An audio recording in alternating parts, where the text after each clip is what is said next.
Salut tout le monde et bienvenue sur la chaîne de Bruit des Poissons. On se retrouve aujourd'hui pour une pêche du brochet du bord en hiver sur le lac de Bordeaux. Ils ne sont pas pris la tête, c'est Bordeaux-Lac. Et aujourd'hui j'ai décidé d'amener le Balam en couleur réaliste et en couleur flashy. Et on va essayer de voir aujourd'hui si par temps ensoleillé avec une eau très claire en hiver, si les poissons ont une préférence sur les couleurs flashy ou sur les couleurs réalistes. Et pour ça du coup j'ai ma canne Big Bait Savage Gear SG6 accompagnée de mon moulinet Daiwa Tatula 400 avec une tresse en 34 centièmes dessus. Voilà, du solide pour pêcher du Big Bait. 25 cm c'est déjà assez gros. On va se laisser quand même une chance de faire du poisson. Allez c'est parti, pêche du brochet, go. Parfait, on va pouvoir se mettre à l'eau ici. C'est parfait sur les bordures. C'est trop bien. Ah, on va pouvoir faire le tour, j'espère, comme ça. On verra jusqu'où on peut aller, mais en tout cas, c'est cool. Oh, ok, c'est du sable. Super. Allez, c'est parti. Allez, on commence avec le Balam, du coup, couleur réaliste. Il est 13h, du coup, et on y va pendant 1 heure. Et on changera après. C'est parti. Ah, voilà. Peut-être faire un brochet là quand même. Quand il y a du soleil, en plus dans le dos, donc c'est un régal. On va mettre les lunettes quand même pour voir si on a des suivis. On va pêcher tout doucement. Tout doucement. Et c'est parti. J'espère que ça va être une belle journée ça.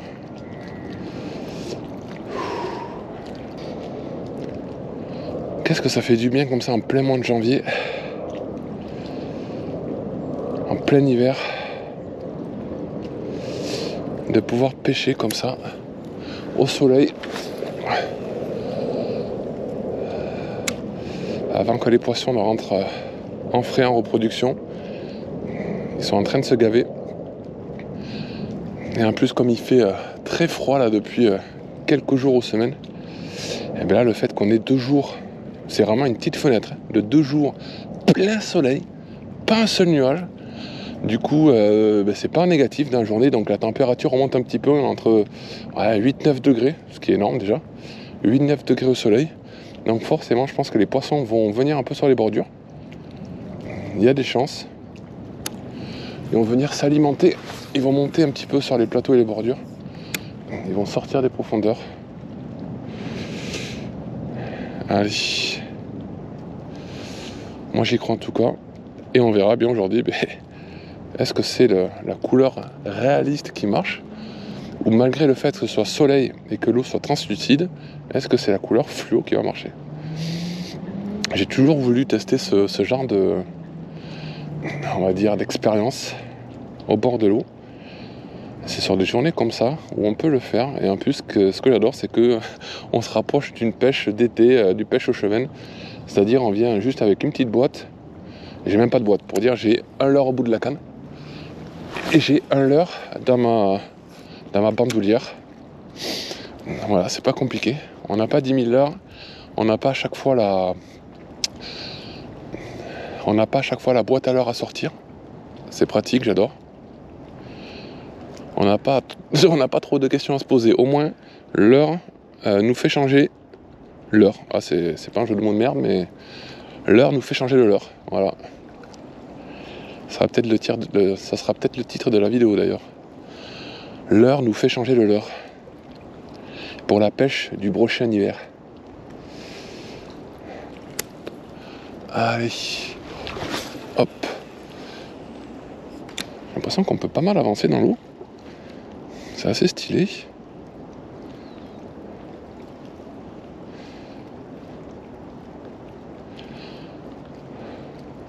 Là-bas, il y a l'air d'avoir un ponton. Je pense qu'on ne pourra pas le contourner dans l'eau. Il faudra qu'on ressorte de l'eau, je pense. On pourra peut-être pêcher du ponton. Ce serait sympa.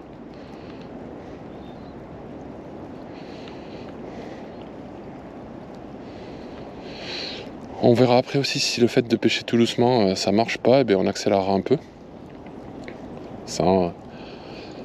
Ça mouliné comme des barjots quand même. J'ai accroché une algue. Hop. Il y a encore quelques algues. Bon, c'est la fin. Bon, elle est bien verte quand même. Encore une algue bien verte. Allez. Ah voilà, il y a une bonne touffe d'algues là.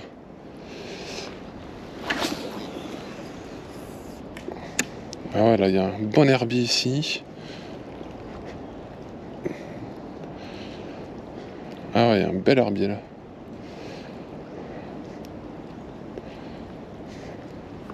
On va pêcher canne haute, du coup on va essayer de passer au-dessus.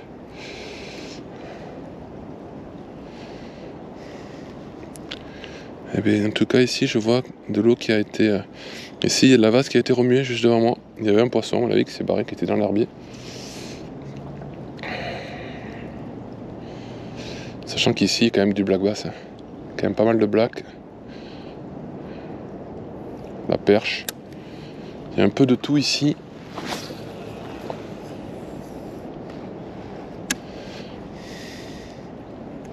Allez, on va quand même pêcher canne haute du coup. Parce que s'il y a des tapis d'herbier comme ça serait bien qu'on s'y prenne pas et qu'on puisse les pêcher. Vraiment c'est au ras de l'eau, donc il suffit quand même de passer à 30 cm en dessous et on s'accroche. Donc allez, canne haute.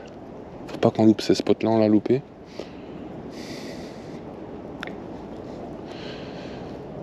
On va essayer de marcher aussi au bord de l'eau sans faire trop de bruit. Avancer furtivement, des petits pas légers quand même. En tout cas, ce que j'adore, c'est que c'est du gravier, c'est pas de la vase. Donc on peut avancer tranquillement. Et ça, c'est super agréable. Ça, c'est super agréable. Allez. Alors tout à l'heure, j'ai croisé un pêcheur au vif, au tout début, quand je suis descendu au bord du lac. On a discuté un petit peu, et hier, ils ont fait du brochet. Et ils ont fait du cendre aussi. Donc au vif, par contre. Mais du coup, ça veut bien dire que hier, avec le soleil comme aujourd'hui, les poissons sont vraiment montés sur les bordures parce qu'ils pêchent, ils pêchent vraiment à 3 mètres devant lui. Vraiment à 3 mètres. Il n'y a pas de profondeur. Il doit y avoir 80 cm de profondeur. Et les poissons viennent ici. Il me dit, je les vois passer. Je vois passer les poissons. J'arrive pas forcément à savoir ce que ça peut être à chaque fois. Mais en tout cas, on a fait du brochet et du cendre. Donc c'est très encourageant par contre ça. Sachant que moi en plus, je pêche assez loin par rapport à lui. J'ai de la chance de les intercepter avant qu'ils montent vraiment très très près des bordures. Et j'aurais peut-être la possibilité de faire aussi des poissons qui ne viennent pas du tout sur les bordures. Donc moi je crois quand même à cette journée. Je crois à cette journée. C'est la première fois que je crois autant à une journée de pêche en plein hiver. D'habitude quand j'y vais vraiment histoire de prendre l'air. Mais je suis vraiment très pessimiste à l'idée de faire un poisson. Alors qu'aujourd'hui, eh ben, j'y crois. Et l'eau, bon, malgré le fait que c'est ghetto, qu'il y a de la merde dedans, mais l'eau est vraiment transparente. Oh, oh le poisson. Oh, putain, ah oui. Oh le gros poisson. Oh énorme. Oh il est énorme. Oh oui. Oh là là. Oh là là. Oui. Oh il est beau. Ah ouais, gros brochet. Ah ouais, gros brochet. Ah ouais. Énorme. Il m'a coffré le balame. Ah ouais. Ah, il doit faire 85, peut-être 90, 85 je pense. Mais très épais. Oh là là, mais quand je vous disais que c'était vraiment une journée où j'y croyais. Oh là là, il vient me coffrer le balame. Ah ouais, mais il me l'a coffré. Et bien voilà, il n'aura pas fallu bien longtemps pour faire le premier beau brochet au balame. Le balame réaliste. Donc aujourd'hui, il fait soleil. Un balame réaliste, un poisson au bout de 5 minutes de pêche. J'ai jamais fait un brochet aussitôt dans une partie de pêche. Je vais vous montrer de suite. Et j'hésite derrière directement à relancer avec le leurre fluo pour voir si c'est le pic d'activité qui fait que j'ai fait un poisson ou si c'est vraiment le leurre et la couleur, plutôt la couleur du leurre qui a fait la différence. Donc on va voir. Je vous le présente. Super poisson. Bien gras. Waouh, regardez ça. Regardez ça. Regardez ce magnifique poisson. Il a la gouache. Je peux vous dire qu'il a la gouache. Je peux vous dire que ce poisson, il a la gouache. Regardez. Waouh, super poisson. Superbe poisson. Waouh. Ça, c'est un beau poisson d'hiver. Waouh. Ça, c'est un beau poisson d'hiver. Je vais le mesurer, je pense. Oh, il est très très gras, il m'a fait une touche très lourde. Superbe, je suis trop heureux. Yes. Regardez-moi cette gueule. Il est énorme. Il a une belle gueule, il est bien gras, il est magnifique. Oh là là que c'est beau. Allez, on va le remettre dans l'eau et on va le mesurer de suite. Et il fait 82 cm, extrêmement gras. Allez, on le remet à l'eau. Allez. Un 82 cm, extrêmement gras, poisson d'hiver. Quelle beauté. Quelle beauté. Regardez-moi cette beauté, ce poisson. Allez. Voilà, superbe. Waouh. Bon, du coup, allez, j'ai décidé quand même, ça faisait même pas 5 minutes que je pêchais, je vais rester pendant 1 heure avec celui-ci, on va voir si on refait un poisson ou pas. Et au bout d'1 heure, on va mettre on va mettre le balame flou. Allez, on perd pas de temps, il y a activité, il y a activité. Allez, et ben on y revient, j'en suis tout tremblant. Allez, il nous reste une demi-heure de pêche du coup avec le leurre réaliste, et après on passera au leurre flashy. Je suis encore tout tremblant pour tout vous dire, j'ai les jambes qui tremblent d'adrénaline. Quand j'ai vu le poisson suivre et je l'ai vu attaquer à 2 mètres de moi, et avec les polarisantes, je l'ai vu coffrer le leurre, se retourner et j'ai pu ferrer derrière. J'ai eu la chance de me retenir et de pas ferrer avant qu'il ait pris le leurre et de pas le perdre, parce que des fois ça aide pas de voir l'attaque. Allez, on continue. Eh bien, je suis trop heureux, exceptionnel. C'est trop drôle parce que je vous disais justement, juste avant de faire le poisson, que j'étais extrêmement confiant pour cette journée. C'était la première fois que j'étais confiant pour une journée de pêche en hiver. Mais ça n'a pas loupé. En tout cas, là, c'est rempli d'herbiers. Même là encore, hein, c'est rempli d'herbiers. Donc, je suis sûr qu'on va refaire du broc. Et ils sont bien gras, ils sont bien lourds. Au début, je pensais que c'était un poisson qui faisait 85 voire 90. Et bien, je me suis fait avoir par le poids, par la grosseur du poisson, parce qu'il ne faisait que 82. Allez, on continue. Et vous avez peut-être pas dû comprendre tout à l'heure, du coup, dès que j'ai fait le poisson, que je l'avais même pas encore dans l'épuisette, que le pêcheur avec qui je parlais tout à l'heure, que ce pêcheur m'a interpellé, du coup de loin, pour me demander ce que j'avais au bout de la ligne. C'était assez drôle, il est sympa. Allez, continue. Incroyable. Une pêche au big bait du bord comme ça, et de faire du poisson, c'est du bonheur quand même. On va pas se mentir, c'est du bonheur. Oh là là là, quel bonheur. Allez, on va passer sous l'arbre. On va passer de l'autre côté pour continuer à pêcher jusqu'au ponton. Après par contre, il va falloir qu'on sorte forcément pour contourner le ponton. Ah non, c'est pas un ponton, c'est des tuyaux. Ok. Allez, on y va. Et quel bonheur. Quel bonheur. Déjà, j'étais tellement heureux de pêcher avec ce soleil, l'eau magnifique, transparente, d'avoir chaud, limite d'avoir chaud là, j'ai même pas de manteau, je suis juste en pull. Et bien de faire un beau poisson par-dessus, bien gras là. Oh, je suis tellement heureux, mais j'en tremble encore. J'en tremble encore, c'est fou.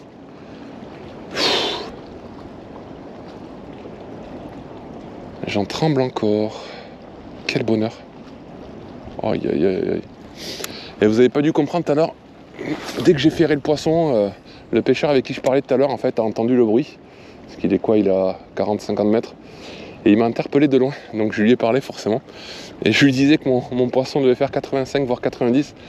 Ben, je me suis totalement trompé, il faisait 82. En fait, il était tellement gras, mais il avait aussi une grande gueule.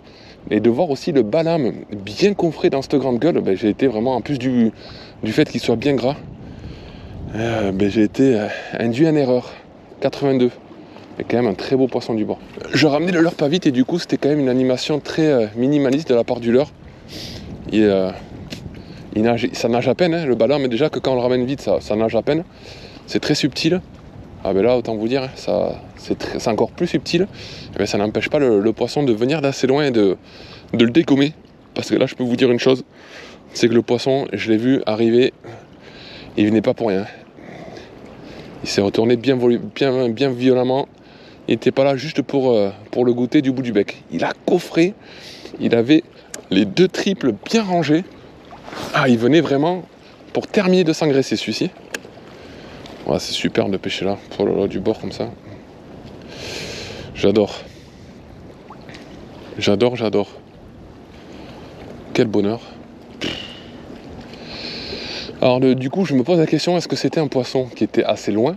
Est-ce que c'était un poisson qui était à 30 mètres du bord et qui m'a suivi pour se déclencher vraiment à la fin quand il a senti qu'il n'y avait plus beaucoup de profondeur et il s'est dit, là le poisson il est bien piégé, je vais accélérer, je vais le dégommer. Ou est-ce que c'était un poisson qui était vraiment là, vraiment à 10 mètres et que j'ai déclenché dans les herbiers tout près? On le saura pas. On peut juste faire des suppositions. On pourra juste faire des suppositions.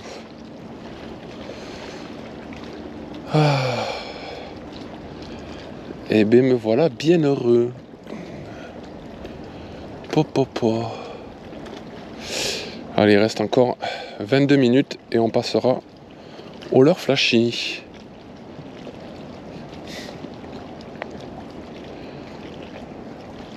Et c'est la première fois que je prends un poisson avec le balaam. C'est pas beau ça. Il a fallu attendre l'hiver. J'ai eu des attaques à celui-ci, il est déjà bien rayé. Mais les poissons ne sont pas piqués.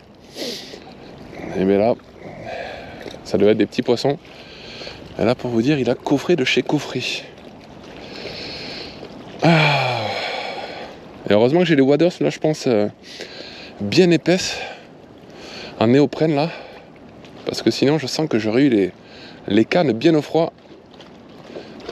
Je sais pas comment vous les mettez, mais moi, je mets aussi, je mets pas de pantalon dessous, mais j'ai une sorte de petit pantalon moulant pour le ski. Je mets ça dessous pour pas me les peler en plein hiver. Parce que sinon, là, je pense que l'eau, elle doit être à 6-7 degrés. Pas plus, je pense. Peut-être qu'elle est montée d'1 degré ou 2. Allez, 1 degré sur les bordures, comme il a fait super beau hier. Mais bon, la nuit, hier, il a fait 0 ou 1 degré. Donc forcément, ça redescend aussi. On va falloir qu'on sorte après pour contourner cette structure. On va essayer de se remettre à l'eau un petit peu plus loin. Pareil, en waders, là, du bord dans l'eau, on va être bien. Allez, parfait. Et après, il nous reste du coup 17 minutes à pêcher avec ce leurre-là. Allez. On va sortir. Hop là. Allez. Il y a des gros blocs de pierre ici. Faire gaffe. Si t'as pas les polarisantes, tu peux t'éclater la tête. On voit le squat ici, c'est un peu ghetto quand même. C'est un peu chaud. Ouais. Allez. On reprend un peu le soleil.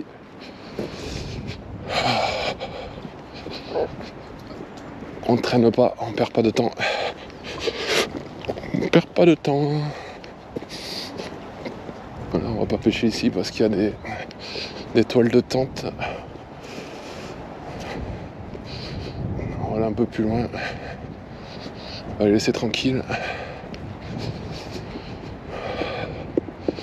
Et bon, on va se mettre à l'eau ici, je pense.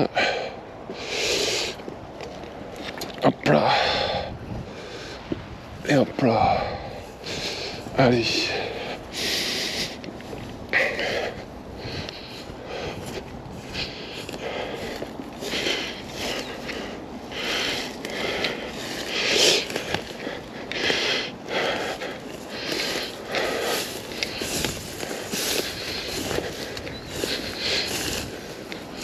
Waouh, superbe.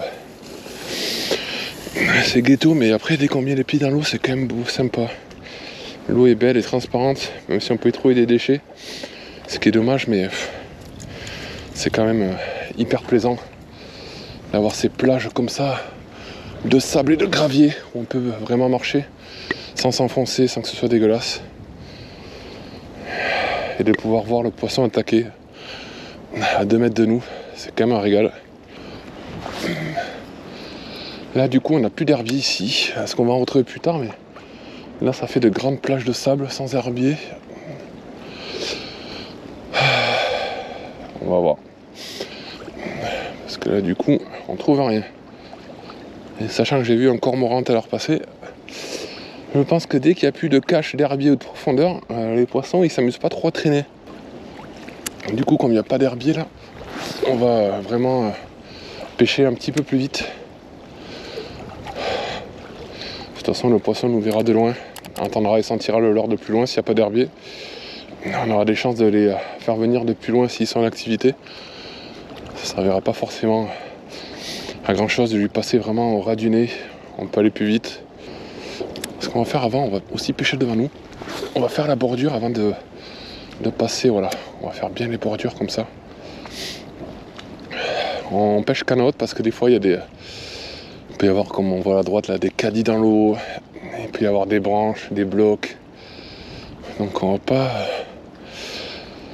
va pas faire des folies pour perdre le badam. Et j'ai pas non plus envie de lancer trop près du bord. J'aimerais qu'il y ait un petit peu de profondeur parce que si je lance le leurre et qu'il tombe sur un bloc de béton, sur un caddie ou un truc comme ça, je vais m'éclater le badam et je vais pleurer. Et comme j'ai pas envie de pleurer, mais on va pas faire ça. Je me sens tellement bien. Je pense que je vais pas arrêter de vous dire ça aujourd'hui, mais je me sens tellement bien dans l'eau. Avec le soleil, les mouettes. Ah, les mouettes qui tournent, je pense qu'ils ont vu mon badam. Ah, il y a une mouette qui a vu mon badam, je pense. Ah ouais. Ah, je pense que les mouettes, elles ont vu mon badam. Pourtant, il est pas flottant, il est pas hors de l'eau. Ah, bah ça ramène tout le monde. Ah ouais, d'accord, je crée une chasse. Je suis en train de créer une chasse. Ah ouais, je suis en train de créer une chasse, quoi, là. Oh. C'est bon, elles ont lâché l'affaire. Mais elles ont vraiment vu le badam, en fait. Et il suffit qu'il y en ait une qui tourne et qui commence à descendre un peu. Ça rameute toutes les mouettes du lac. Donc là, si tu pêches le leurre de surface, ça peut partir en sucette, là. Bon, du coup, la grande question de cette vidéo, c'est est-ce que la couleur du leurre change vraiment quelque chose lorsque c'est exactement le même leurre? Je sais pas si vous avez déjà fait le test de votre côté. Est-ce que vous avez déjà eu l'occasion de voir une différence comme ça de couleur? Alors je parle pas du leurre de surface, là où je suis convaincu, mais sur les autres leurres, qui sont sous la surface. Je suis curieux de voir si vous, de votre côté, vous vous êtes vraiment rendu compte de cette différence qu'il peut y avoir. Donc n'hésitez pas à échanger avec moi en commentaire, je réponds à tous les commentaires. Ça, c'est la force de YouTube, c'est de pouvoir avoir des retours dans tous les sens, des retours d'expérience. Et c'est vraiment exceptionnel, je trouve, de pouvoir les partager tous ensemble et où tout le monde peut participer comme ça. Donc n'hésitez pas, je serai le plus heureux d'avoir votre retour. Tenez, qu'est-ce que je vous disais? À droite, dans l'eau, il y a l'air d'avoir un caddie ou de la ferraille. Et c'est typiquement la chose dont je vous parlais tout à l'heure, où j'ai peur de tomber dessus. Parce que là, tu tombes dessus, tu t'éclates ton leurre. Alors, qu'est-ce que c'est? Ah, il y a un scooter carrément dans l'eau. Ah ouais, il y a un scooter dans l'eau, quoi. Normal, il y a les scooters, là, tranquille. Ah ben là, tu tombes dessus, là, sur le frein, là. Sur le frein en fer, là, tu tombes ton badam dessus. Ah, t'es heureux, là. Là, t'es heureux, là. Là, tu tombes sur ça, là. Là, t'es content. On dirait les scooters de la ville de Bordeaux, en plus, les scooters qui sont en loc, les scooters électriques. Payez des impôts, les amis.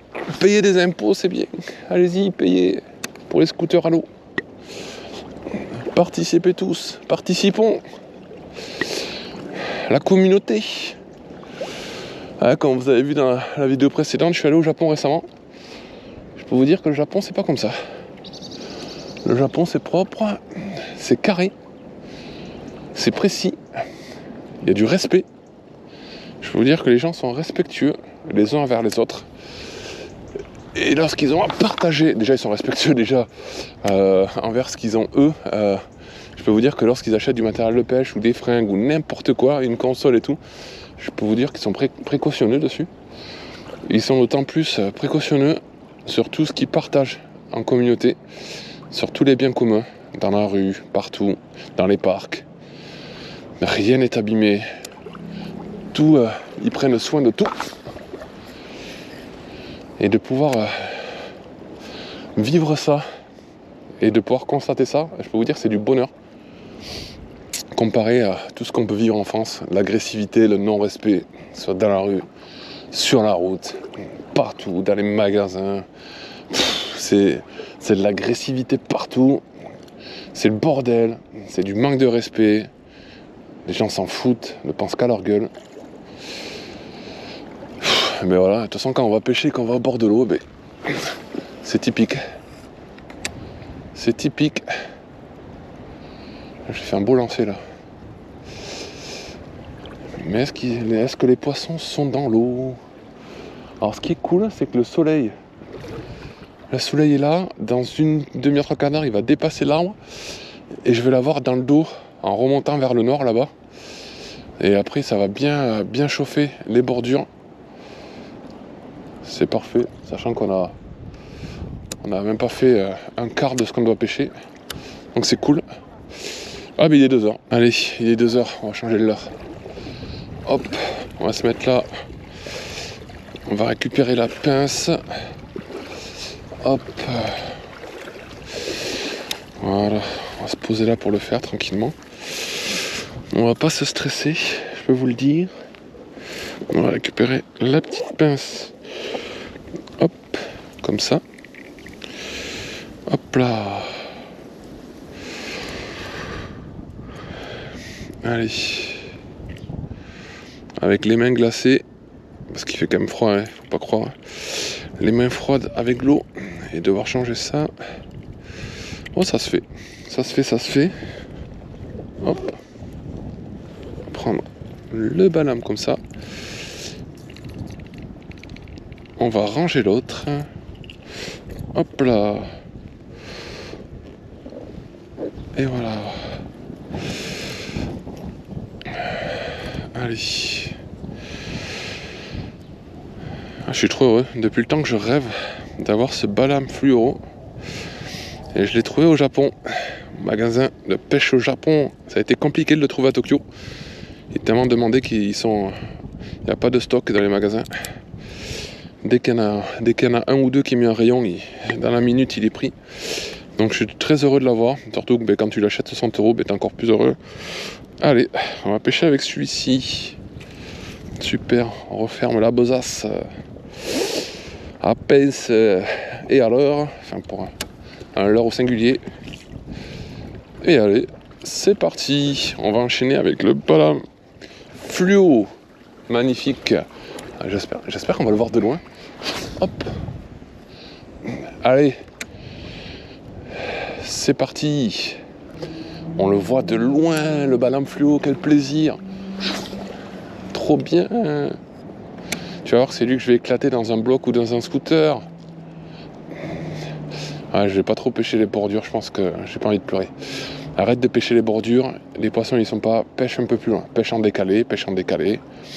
Allez. Ne sois pas débile, Fabien. Ne sois pas débile. Allez. Ou qu'on le voit de loin. On le voit à plus de 10 mètres. Alors que l'autre, je le voyais sur 2-3 derniers mètres. Voilà, au moins à 10 mètres, je le vois. C'est trop bien. Est-ce qu'on va valider cette couleur-là? C'est-à-dire, est-ce que la couleur n'a pas d'importance sur ce type de journée ensoleillée? Ou est-ce qu'elle a une importance? Est-ce que le flashy est trop flashy en ce moment? On verra bien. Alors comme je vous le disais, j'aimerais bien retrouver une zone avec des herbiers. En fait, j'aimerais retrouver une zone avec des herbiers pour que ce soit comparable avec ce que j'ai pu pêcher tout à l'heure. Parce que si forcément je pêche des zones avec herbiers, avec le balame réaliste, et que j'en pêche pas avec celui-ci, c'est pas très fiable comme comparaison. Voilà, ça remonte, il y a peu de profondeur. On va se redécaler. Donc si on peut retomber sur une zone avec herbier, ça me ferait plaisir. Et vous voyez vraiment en hiver, et comme quoi, dès qu'il y a un peu de soleil, on est sur les bordures. On est vraiment sur la zone qui est pas profonde. Parce qu'il y a des zones très profondes, beaucoup plus profondes dans ce lac, à l'opposé. On peut croire que l'hiver, les poissons sont vraiment calés. Et non, ils viennent se nourrir sur les bordures, il n'y a pas de souci. Ils sont là. Ils sont bien là. Allez. Ouh, le soleil qui fait du bien. Oui. Ouh, le soleil qui fait du bien. En tout cas, je voulais vous remercier pour la dernière vidéo de pêche que j'ai pu vous proposer. Et bien c'était la vidéo où il y a la miniature, il y a le Megaba Seiyu violet, où je pêche une ancienne mine de charbon. Et j'ai été très heureux de voir qu'elle a été énormément appréciée. Alors je vais parler des statistiques, même si j'en parle jamais. En termes de pourcentage de vues, en fait les gens restent beaucoup plus longtemps dessus. J'ai eu beaucoup de retours. Et à ce jour, je n'ai même pas de dislike dessus. Alors qu'il y a des milliers de vues, j'ai même pas une personne qui a mis un pouce vers le bas. Je crois que c'est peut-être la deuxième fois que ça arrive sur la chaîne. Mais normalement j'en ai très peu. Des fois j'ai une ou deux personnes. En général je pense que c'est les mêmes. Mais en fait là j'ai pas de dislike, c'est juste incroyable. Et le fait que de faire une vidéo comme celle que je fais aujourd'hui, où je prends plus le temps de vous parler, où c'est une vidéo où je laisse beaucoup plus la place à ce que je fais au bord de l'eau, il y a très peu de choses qui sont coupées. Forcément des fois je vais couper, si je marche un quart d'heure pour aller à un spot, je vais le couper. Mais en fait je mets tout. Quand je change de leurre, pourquoi je le change, qu'est-ce qui se passe, qu'est-ce qui me tracasse, qu'est-ce que je fais mal. Il y a une meilleure immersion dans la vidéo. Enfin moi c'est mon ressenti. Alors même si effectivement quand je rentre chez moi j'ai des heures et des heures et des heures de vidéo. J'ai 300, 400 gigas. Là je sais qu'aujourd'hui je vais avoir au moins 300 gigas à trier. Déjà je mets une demi-journée rien qu'à trier des vidéos. Pour vous dire le délire. Le montage est beaucoup plus long, il y a beaucoup plus de travail. Mais par contre j'apprécie le faire. Ça, il n'y a pas de souci, je suis super content de le faire. Et quand je vois le résultat et je vois que vous appréciez ces vidéos, vous passez un bon moment à regarder ces vidéos, vous arrivez forcément, on s'identifie forcément, et quand on voit les galères, les réflexions et tout, ça change des vidéos qu'on peut voir d'habitude où tout se passe bien, où on fait que des gros poissons, on fait que des records, on cherche le gros brochet. Alors que moi de toute façon sur la chaîne vous savez, je suis pas à la recherche du gros poisson. Je suis juste là pour pêcher, prendre du plaisir. Si je prends pas de poisson, je prends pas de poisson, hein, ça va pas empêcher de dormir le soir. Je vous le dis, autant au début je me prenais la tête. C'était le stress, mais maintenant je vais pêcher tranquille et j'apprécie d'autant plus du coup filmer en pêchant. On va pas se mentir, ça rajoute beaucoup de stress et de pression. Mais du coup de voir que ça vous plaît, mais moi je suis encore plus heureux et c'est vraiment en plus des vidéos qui me correspondent bien plus. Ces vidéos un petit peu plus chill. Désolé, des fois je dois forcer un petit peu le leurre, il est pas léger. C'est des vidéos un petit peu plus chill. Et où vous avez encore plus de ressenti sur mes sessions de pêche. Donc très heureux que ça vous plaise. Et du coup on va continuer sur 2026. On va garder cette identité-là. Et on va continuer dans cette direction. C'est des vidéos bien plus longues. C'est des vidéos qui font en général entre 30 et 40 minutes. Donc on va rester comme ça. Pas de coupure intempestive. Non, on est là pour l'immersion. Voilà, c'était mon petit message et encore merci à vous tous pour vos soutiens et à chaque fois vos commentaires qui me font énormément plaisir. C'est incroyable le nombre d'abonnés qui augmente à chaque fois. Ce qui est marrant, c'est qu'il y a même des étrangers. Des fois, il y a même des étrangers. J'ai déjà eu commentaires russes, commentaires anglais. Sur la dernière vidéo, notamment, il y a un Américain qui m'a écrit. C'était trop sympa. Voilà, c'est improbable, mais c'est génial. Donc merci à vous tous pour le soutien. Bon, du blabla, mais est-ce qu'on va faire un poisson avec ce leurre? Je vais ralentir un peu la cadence, je suis peut-être un peu trop vite. Mais c'est vrai que depuis tout à l'heure, on voit plus d'herbier. Ça m'inquiète un peu. Il n'y a plus d'herbier.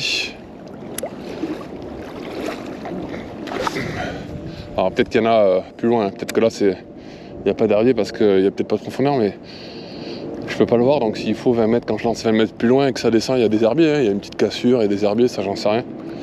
En tout cas là vraiment au bord il n'y en a plus, donc on va essayer de chercher loin là. Loin au large. Parce que là, il n'y a rien de plus haut là, c'est du sable et des cailloux. C'est du sable, c'est vraiment du sable, on est à la plage. Là c'est la plage de Lacanau. Alors ce qui est un peu frustrant, c'est que j'ai le vent de face.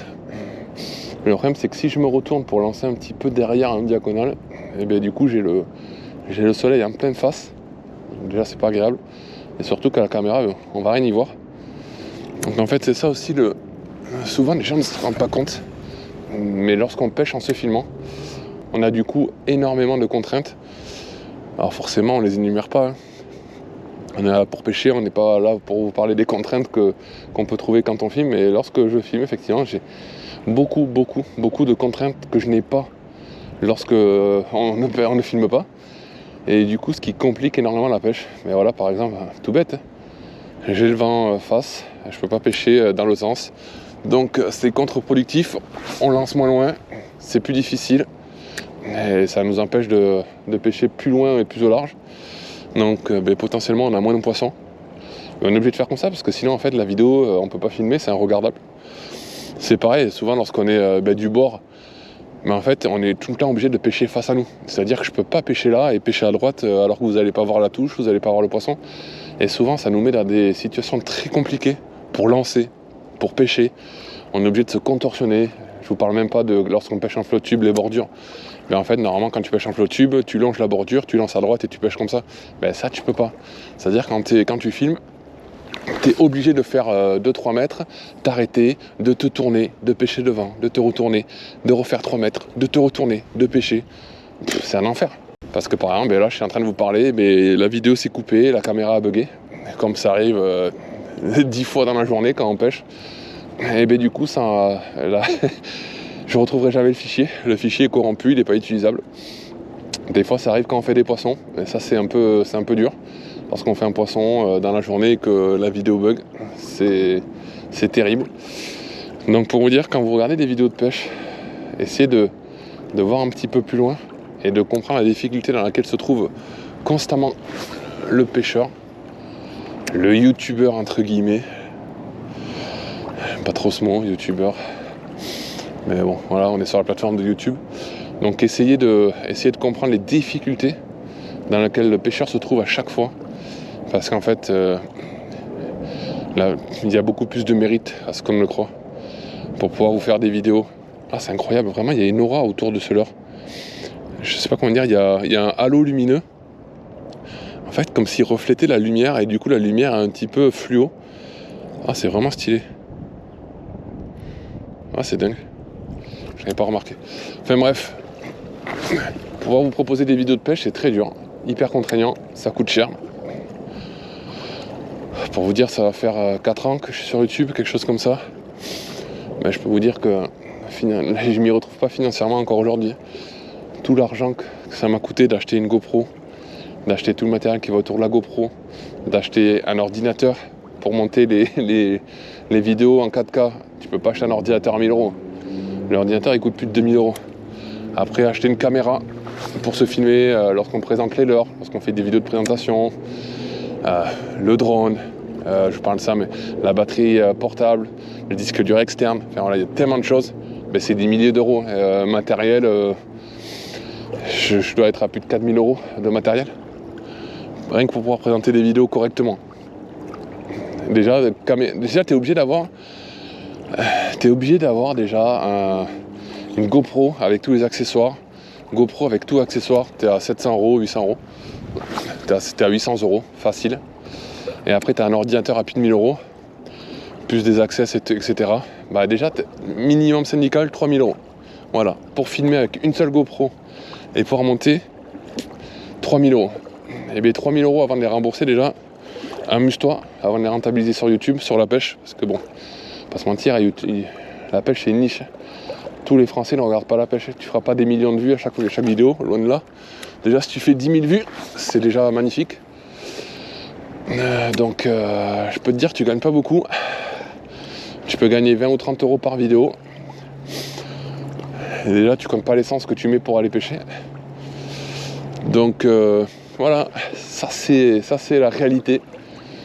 Peut-être qu'un jour on fera des vidéos. Je sais pas si ça vous intéresse, parce que c'est vrai que moi, c'est le genre de vidéo qui m'intéresse, parce que forcément, je fais des vidéos sur YouTube. Donc, mais est-ce que vous, en tant que spectateur, est-ce que ce genre de vidéo pourrait vous intéresser, où je me pose, que ce soit en pêchant ou en vidéo dans ma cabane de pêcheur, comme j'ai l'habitude de faire, de prendre ce sujet et de l'exploiter au max, et vraiment de vous expliquer tout le fonctionnement de YouTube, de vous expliquer aussi mais qu'est-ce qui se passe en coulisses, quelles sont toutes les difficultés qu'on rencontre. Mais ça permettra aussi peut-être de démystifier un peu, entre guillemets, les youtubeurs, tu vois, pour démystifier tout ça. Parce que souvent, il y a des youtubeurs qui parlent, même dans la pêche, Mais il y a des choses qui sont... Oula, à côté de la bouée, j'ai fait n'importe quoi, j'ai lancé coller à une bouée. Il manquerait plus que je m'accroche et que je perde le leurre comme ça. Alors pour vous dire, je m'en fous, moi je perds le leurre, il se casse. J'enlève les waders, je vais en calbut dans l'eau le récupérer, ça y a pas de problème. Mais voilà, dites-moi en commentaire si ça vous ferait plaisir une vidéo sur ce thème-là. Et si, effectivement, si je vois que ça peut plaire, ça sera avec grand plaisir. Alors ça va prendre du temps, déjà, à l'écrire. J'écris jamais les vidéos, mais là, pour faire un sujet aussi pointueux, il va falloir que je prenne le temps d'écrire, de réunir toutes les idées, pour pouvoir en parler de manière carrée, qu'il n'y ait rien à redire, qu'on ne puisse pas critiquer quoi que ce soit et que tout soit fiable, que toutes les infos soient fiables. Donc n'hésitez pas. Ah, il y a une petite arrivée d'eau. N'hésitez pas à me dire tout ça. Voilà, parenthèse fermée. Bon, ça fait un petit moment qu'on pêche là. Je commence à avoir le nez qui coule parce que mine de rien, il y a du vent. Le vent il est assez froid et je suis face au vent. En plus, je peux pas me retourner. Toujours pas de touche. Heureusement qu'il y a eu la première touche, sinon ça commencerait à piquer un petit peu. Même si ça fait pas si longtemps que ça, je suis à l'eau. Ça fait qu'1h30 que je pêche du coup au final. Donc après c'est quand même agréable. Mine de rien, l'eau est superbe, l'eau est bien claire. Donc on prend toujours du plaisir. On espère, vous voyez, hop, on va remonter tout ça là-bas.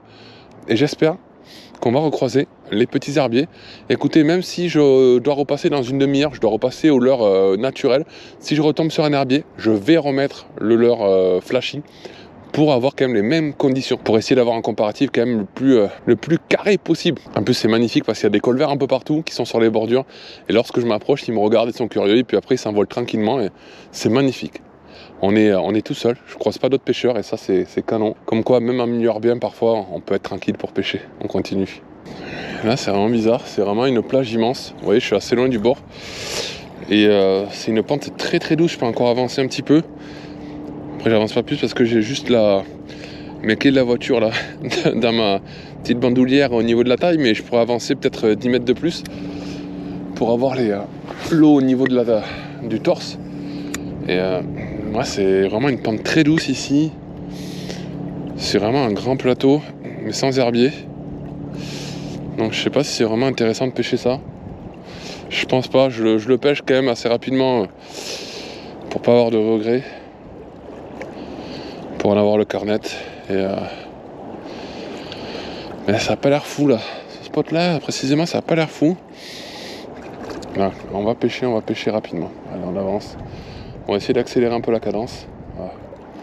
On va accélérer un petit peu la cadence. De toute façon on peut passer vite, le poisson le verra de très loin sur ces genres de zones. Peu de profondeur, rien qui encombre, pas d'herbier, donc le poisson va le sentir et le voir de très loin. L'eau est vraiment translucide. Voilà, c'est fou parce que le leurre, quand je garde quand même la canne haute, je le vois, mais même à 20-30 mètres, je le vois, à 30 cm sous l'eau. 30-40 cm. Même à 50, ouais, 30-40 cm sous l'eau, je le vois, c'est dingue. C'est magnifique. Là, je le vois, je garde la canne haute, je le vois. Même là, je le vois. C'est dingue, s'il se fait attraper, je le vois. Je le vois disparaître. Ça, c'est magnifique. En pêche du bord comme ça, de pouvoir voir son leurre, ça c'est uniquement parce qu'il est fluo. Je pense que d'ailleurs sur le Balam, c'est encore le martin pêcheur qui vient de décoller devant moi, hop, dès qu'il me voit il avance de 20-30 mètres.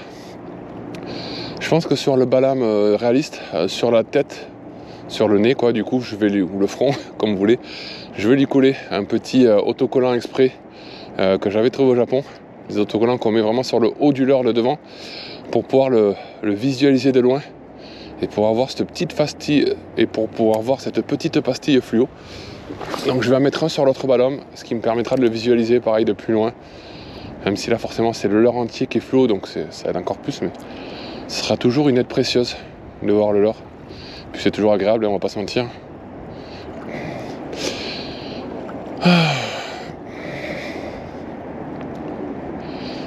Bon là il y a des blocs à droite de rochers. Est-ce que ça va faire quelque chose? Hop là. Ça se lance quand même facilement le Balam avec cette canne, c'est cool.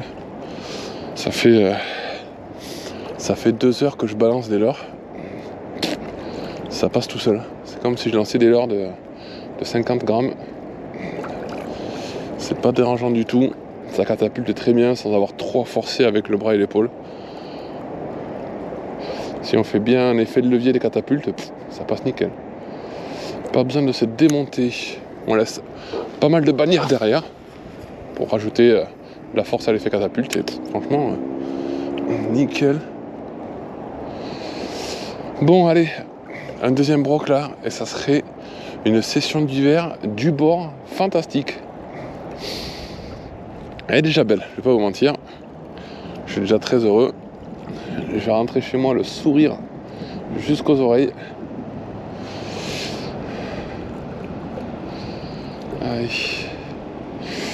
Allez, il nous reste 47.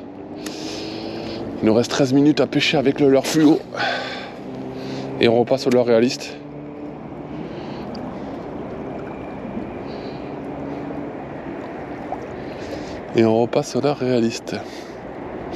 Comme je vous le disais, sauf si on tombe sur un herbier. Oula, il y a des blocs de rochers là. Oula là. Ouh, faut pas que mon leurre il tombe dessus là. Ah ouais, il y a des blocs de rochers genre à 30 cm sous l'eau. Ah, je vais pas trop lancer au bord là, je vais lancer loin. Ah, oh, c'est violent ça. C'est pas possible ça. Ah, il y en a encore là. Ok, ouais. Bon, on va lancer loin.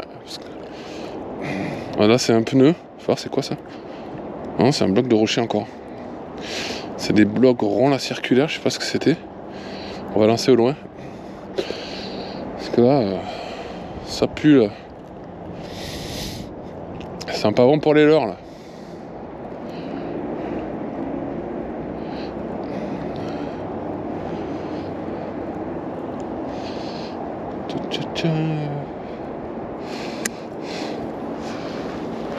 Hop là. Oh, ça se lance loin ça. Ça part comme une fusée. Je sais pas combien je suis, je sais pas sur 40 mètres. On devrait être dans les 40-50 mètres. Ouais, 40 mètres peut-être, c'est dur à dire, mais ça se balance mais tout seul quoi. Et qu'est-ce que c'est plaisant de pêcher avec des leurres durs. Parce que même quand je pêche du coup en big bait avec des gros leurres souples, c'est pas pareil. Dans ma tête, c'est pas pareil. Le leurre dur pour moi, c'est... Je sais pas comment le décrire, mais je le kiffe. Avec un visuel, j'adore. Franchement, j'adore. Le leurre dur, c'est la vraie vie. Ah, et puis quand on a la touche du brochet et qu'il y a les dents qui rayent le leurre là, bien dur, on ressent, je pense qu'il y a un ressenti aussi sur le touche qui est différent. Le leurre mou, forcément, il amortit l'attaque et la morsure. Alors que le leurre dur, tu as vraiment le ressenti là qui passe au travers du leurre dur, au travers du fil, là tu sens la moindre dent qui raye le leurre, tu le sens dans le carbone, jusque dans ta main droite, et tu sens tout. En fait, j'ai l'impression que ça démultiplie la sensation lors de l'attaque, et même du combat. Je pense que c'est une des raisons pour lesquelles la pêche au leurre dur est aussi excitante et aussi plaisante. La transmission comme ça du contact et de la sensation. Quel bonheur. Quel bonheur. Allez, 14h50. Il nous reste 10 minutes. Du coup, j'avais pris au cas où un petit clips, une grenade là de 7 grammes. Au cas où il faille un petit peu plomber le leurre. En fait, pas du tout. Pas du tout, il n'a pas besoin. Quand je suis loin, je pêche canne basse. Et ensuite, quand je suis trop près du bord et que je vois que c'est encombré, je relève la canne, il n'y a pas de souci, mais ça pêche très bien comme ça. 40 cm en dessous de l'eau, là, 30-40. Peut-être même 50 quand c'est loin. On est vraiment sur la profondeur idéale. C'est sympa parce qu'on peut vraiment voir le leurre en action quand on fait des stops, quand on ramène et tout, comment il réagit dans l'eau. Regardez ça. Ce bloc de béton avec de la ferraille qui tombe à 2 cm sous l'eau qu'on voit pas du coup. Mais là du coup si tu envoies ton leurre là, ton balame, il est mort. Ça m'est arrivé cet été avec mon hijack que j'ai dû jeter. Je me suis resservi récemment mais il a pris l'eau. Donc il a fini à la poubelle. Super. Ah là t'es heureux là. T'es heureux quand tu éclates tes leurres. Merci les blocs. Allez. C'est l'heure de changer de l'heure. C'est l'heure de changer de l'heure. On va poser la canne là-bas. Tranquillement. Je les mets un peu engourdis. Eh ben, j'arrive même plus à voir si c'est dans le bon sens ou quoi. Aïe. J'ai la main droite un peu engourdie. Hop. Aïe.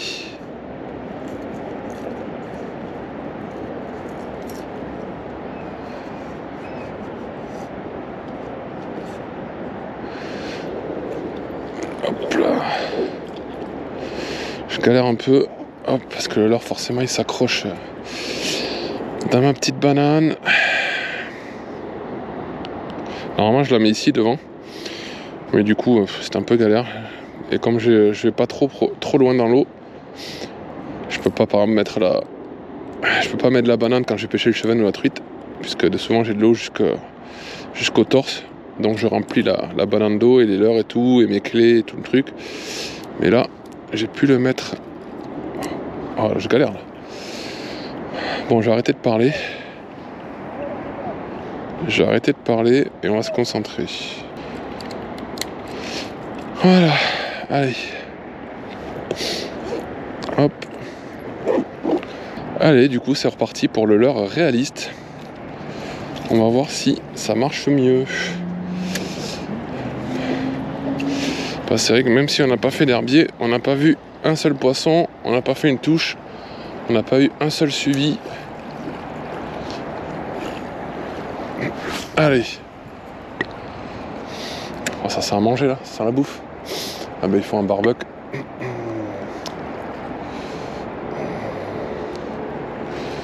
Allez. C'est reparti. Là pareil, on retrouve des gros blocs de béton. Donc on va éviter de lancer trop près.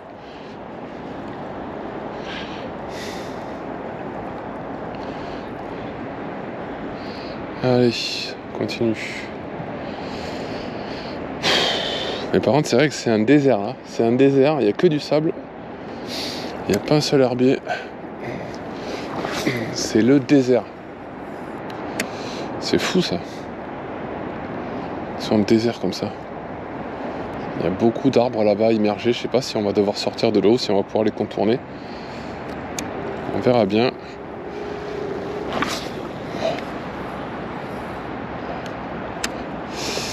Bon allez, on se reconcentre sur la pêche. On reste concentré dans le ressenti là. On reste vif. On s'endort pas, on pense pas à autre chose. Parce que s'il y a une seule attaque sur le reste de la journée, il faut être actif sur le ferrage. Allez. Allez.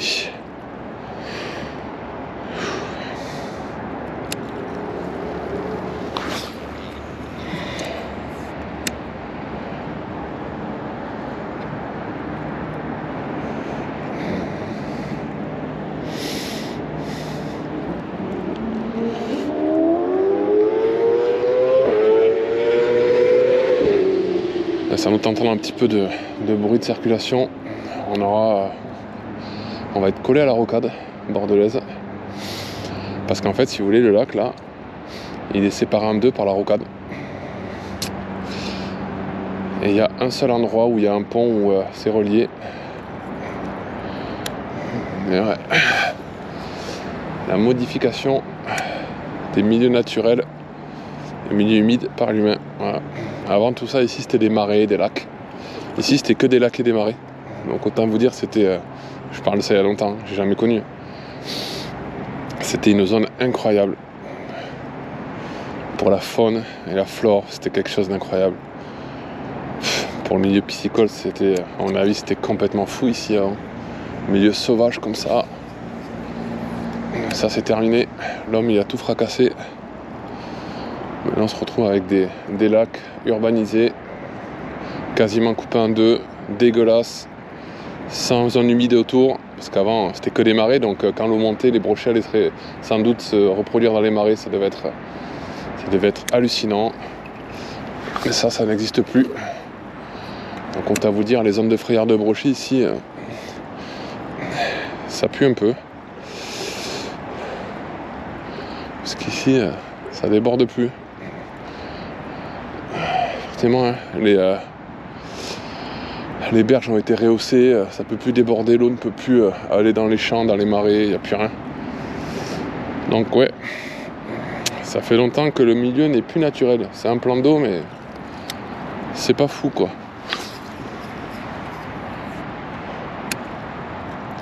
C'est comme ça. Il nous reste que ça.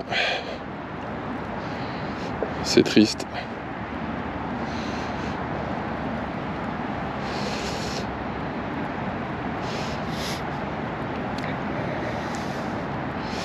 Bon, ici on va devoir sortir pour contourner ces arbres immergés parce qu'ils vont trop loin. Et comme ça descend pas mal, je peux pas aller plus loin. Allez, on sort. On va le contourner. Hop. Tac, l'accroche-hameçon, ça c'est pratique. Allez. Bon, on n'a pas beaucoup à marcher. Il est 15h08. Hop là.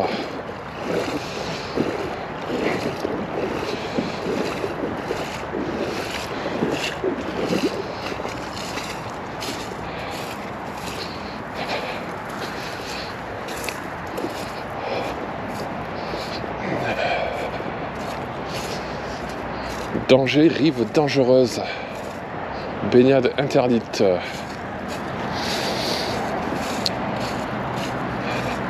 Ici c'est la rocade bordelaise pour vous dire que c'est vraiment urbain, en plus des immeubles que vous avez pu voir tout à l'heure.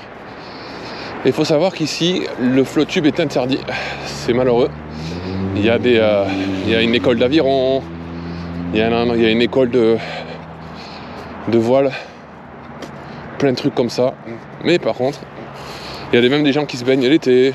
Il y a une zone de baignade, ils ont fait une plage. Mais on n'a pas le droit de se mettre en flottube. Merci la ville de Bordeaux, c'est sympa. Alors que le lac immense, il y a de la place pour tout le monde. Mais les pêcheurs ne sont pas les bienvenus ici, il faut le savoir. Il faut le savoir. Quand t'es pêcheur ici, t'es pas le bienvenu. Allez, on va se remettre à l'eau ici. On va se mettre après parallèle à la berge pour ne pas voir le soleil dans la caméra. Puis voilà. Allez, superbe. En tout cas, ce qui est sûr, c'est que je reviendrai ici. Ah là, ça peut être sympa là. Ouh là, ça peut être sympa là. Il y a la communication par des souterrains avec l'autre partie du lac et on voit qu'il y a de l'eau qui arrive. Donc ça peut être sympa à pêcher. Hop, on va passer comme ça là. J'ai peur de trop me rapprocher parce que j'ai peur qu'il y ait des blocs de béton pareil dans l'eau et de me fracasser le leurre.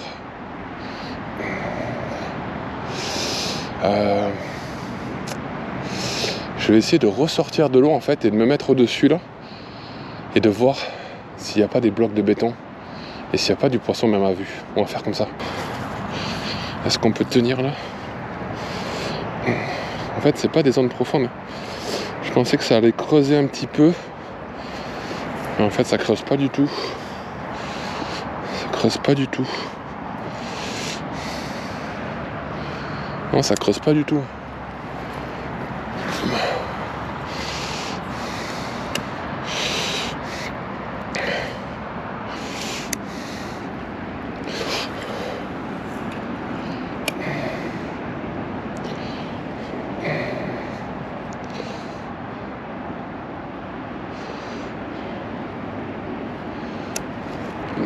Non. On va essayer un petit peu plus loin, sans se casser la gueule. Ce serait con de péter la canne. Je pense qu'on va aller jusqu'au bout et remonter pour pas avoir le soleil en face. On va marcher un peu, peut-être un quart d'heure, pour avoir après le retour tranquille de pêche. Allez.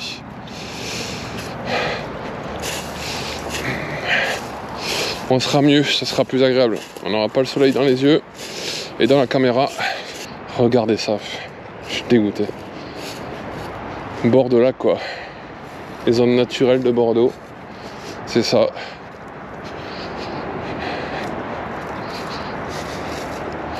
Allez, on marche, on se retrouve au bout.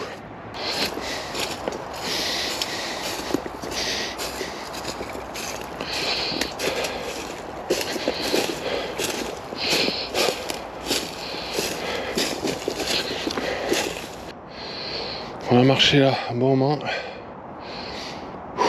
Un petit coup de chaud. On va essayer de voir si on peut pas se mettre à la pointe là-bas. Parce que là-bas, où il y a le passage qui relie les deux lacs, c'est le plus profond en fait. C'est le plus profond. Ça passe sous un pont. Est-ce qu'on pourrait peut-être pêcher là, ce début de...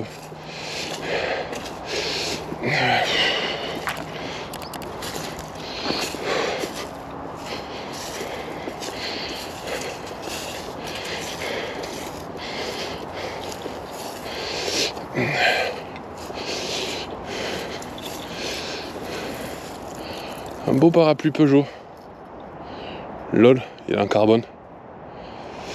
Parapluie Peugeot. Il est en carbone en plus, un parapluie de ouf. C'est dommage qu'il soit fracassé. Qu'il y ait des trous, parce qu'il est beau. Allez. On va remonter un petit peu là, essayer de pêcher là le...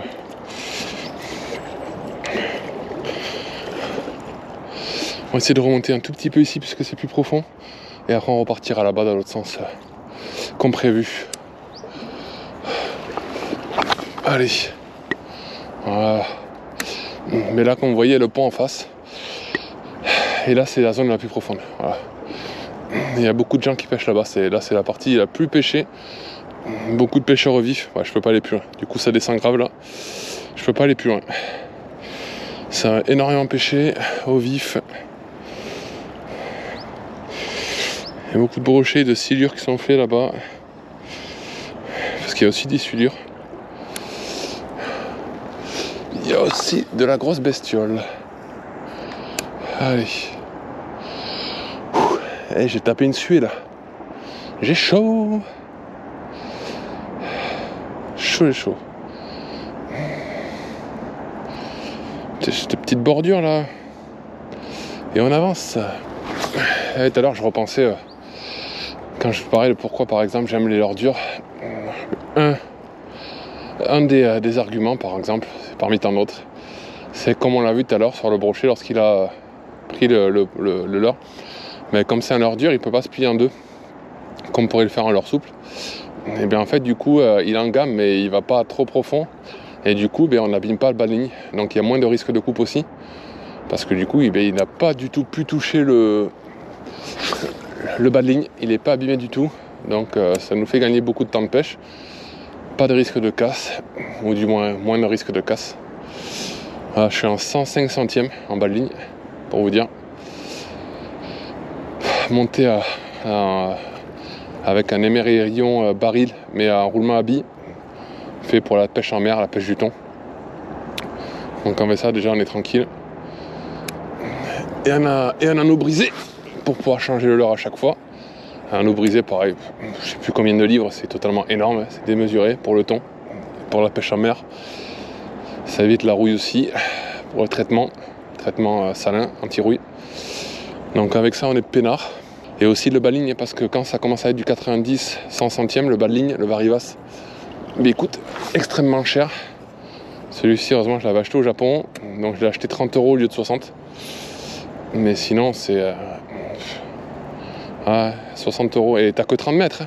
60 €, tu as 30 mètres. Voilà, tu t'amuses pas à changer le bas de ligne toutes les sessions. Moi, ce bas de ligne, ça fait 3 sessions que je l'ai. Et je le touche pas. Hein. Tant qu'il est nickel, je fais attention surtout à la tresse, s'il n'y a pas eu de frottement, qu'il soit pas abîmé, etc. Mais sinon, je touche à rien. Allez, on part dans l'autre sens. Mais sinon, ça bouge pas. Donc, certes, ça coûte cher. Mais par contre, on peut le conserver longtemps. Et pas besoin de refaire des nœuds FG. Pas besoin de perdre de la tresse. Pas besoin de perdre du fluoro. Voilà, ça c'est cool. Donc voilà, un atout supplémentaire pour le leurre dur. Parce que c'est vrai que le leurre souple, mais ça peut vite être bien engamé, plié en deux. Et du coup, il peut frotter avec le bout de la gueule, souvent la partie du bas de ligne qui est proche du leurre. Il suffit de pas grand chose. Donc juste un petit truc effleuré, légèrement abîmé, même si ça se voit quasiment pas. Faut changer direct. Parce que si on prend derrière, ce qui peut arriver, ça arrivera un jour, avec le balame ou autre, et bien, si on prend un maîtret ou un silure derrière et que ça casse, et bien, tu perds un leurre de grande valeur. Donc faut pas faire le con. Ici je peux pas passer du coup à cause des arbres. On va ressortir et je vais re-rentrer. On va faire un bon lancer là sur la bordure. On va ressortir et je ressortirai 10 mètres après là. Mais là voilà, ils sont tellement... C'est bien parce que ça casse un peu plus là. Donc là je suis content. C'est pas des plages comme tout à l'heure. Ça descend bien plus. Donc ça peut être une partie du lac très intéressante. C'est super. Allez, un lancer. Voilà, bien droit. Parfait, super là. Allez. On va le faire là et après on traverse. Enfin on traverse. On remonte sur la berge et on passe derrière ces arbres. Et après on pourra remettre le pied dans l'eau.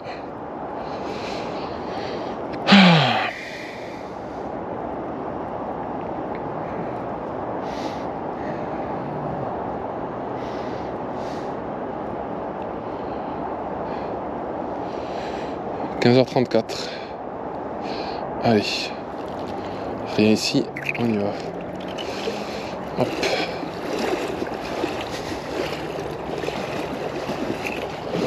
J'ai la flemme de le remettre sur l'accroche-leurre. On fait comme ça. Pas trop de risques. C'est la jungle. C'est la jungle. Allez. C'est cool, c'est quand même très simple de pouvoir se mettre à l'eau. C'est par des bordures avec des enrochements, des trucs comme ça. Donc c'est cool. Par contre ça descend cash. Est-ce que je vais pouvoir passer là? Ah ouais, ça descend cash là quand même. Je peux pas passer là. Je peux pas passer là. Je dois pêcher comme ça et à chaque fois je vais devoir avancer. Ah ouais, c'est chiant ça. On va se mettre dans des trouées et lancer comme ça à chaque fois. Je pense que pendant un moment je pourrais pas. Il y a tellement d'arbres avancés par rapport à ce que j'ai fait tout à l'heure. Et ça casse vraiment 3-4 mètres du bord.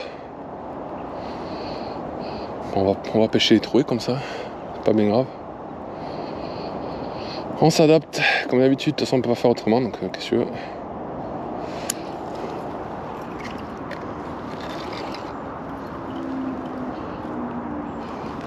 Hop là, faire attention aux branches au-dessus. Pas abîmer la tresse. Ça serait con.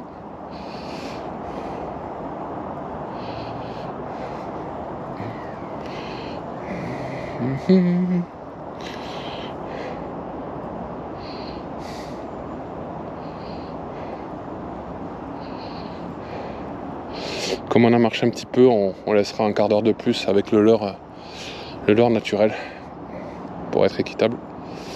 Et on remettra le leurre flashy tout à l'heure. D'ailleurs, le leurre flashy risque d'être cool d'ailleurs parce qu'il y aura une perte de luminosité. Ça pourrait être intéressant. Ah, l'été, ça doit être sympa là, quand même. Les bordures ici, là. Au stick, là, pour les basses, il y a quelque chose. Vous voyez en face tous les immeubles. Ça s'est construit, ça sur les dernières années, c'est n'importe quoi. Toutes ces zones qui étaient vraiment des zones humides en plus. Donc qui avaient été asséchées, mais moi ça me fait de la peine. Moi c'est n'importe quoi ça. Regardez-moi ce paysage dégueulasse. C'est n'importe quoi. Autour des lacs et des zones humides, on a terminé de tout tuer. On termine de tout bétonner. On continue, on lâche rien. Si on peut tout niquer, pourquoi s'arrêter? Pourquoi s'arrêter? Allez.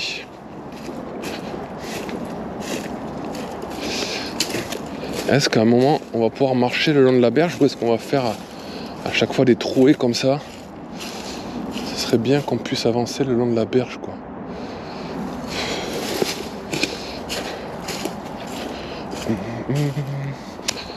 Pour s'y mettre là. Hop là.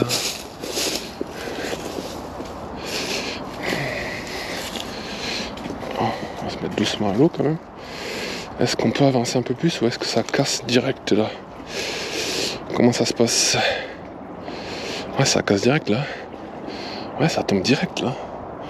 Je peux pas passer à chaque fois. Je suis obligé de pêcher comme ça là. de faire des lancers comme ça à la con là.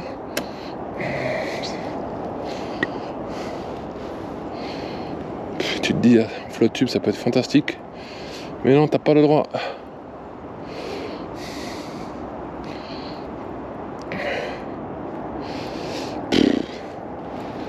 Ah, c'est galère. Avec une canne de 2,40 m là, c'est galère en fait. Quand tu peux pas te mettre dans l'eau là. On va avancer un peu, on va essayer de trouver un endroit quand même. On peut vraiment se mettre dans l'eau là. On se retrouve plus loin. Hop là, voilà. Aïe.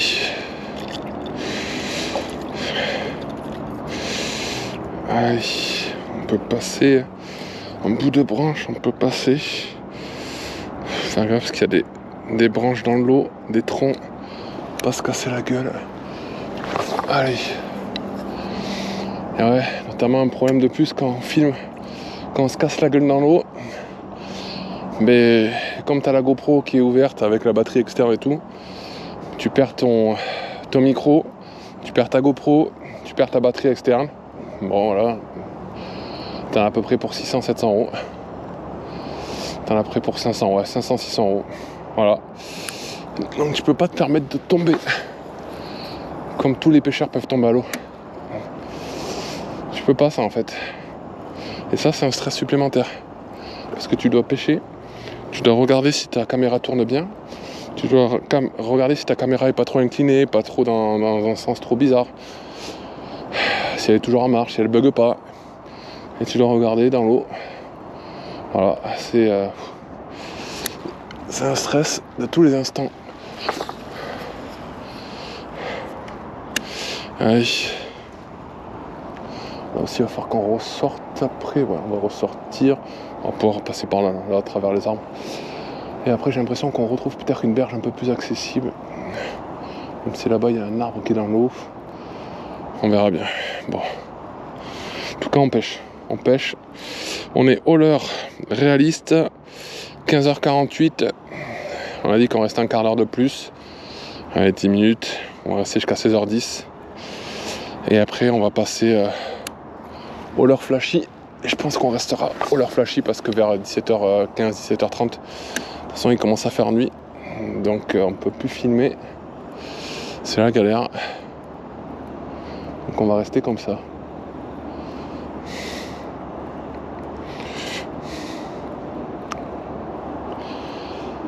En tout cas, on n'a pas eu une nouvelle touche depuis, ça fait longtemps. Hein. On a eu la première touche vers 13h05, quelque chose comme ça. Et après, on n'a pas eu de touche. Donc, ouais, ça fait un moment. Ouf. C'est ça la pêche du brochet. Et encore plus l'hiver.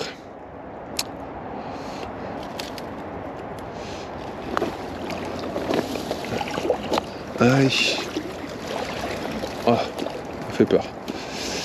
M'a fait peur. Là, il va falloir qu'on sorte. C'est compliqué, il y a des troncs partout là. Dans l'eau. Est-ce que je peux passer à travers les troncs?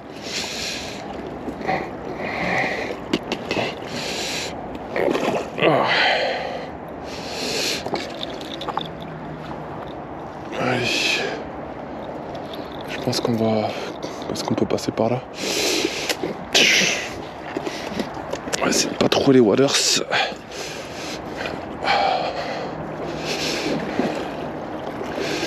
Est-ce qu'on peut passer par là? On va pouvoir passer, je pense, par là.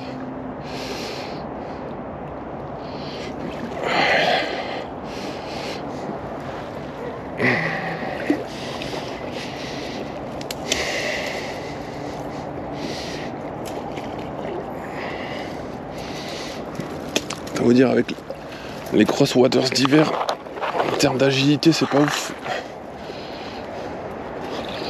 Allez, allez, on retrouve un endroit un peu plus exploitable tranquillement. C'est parti. Allez.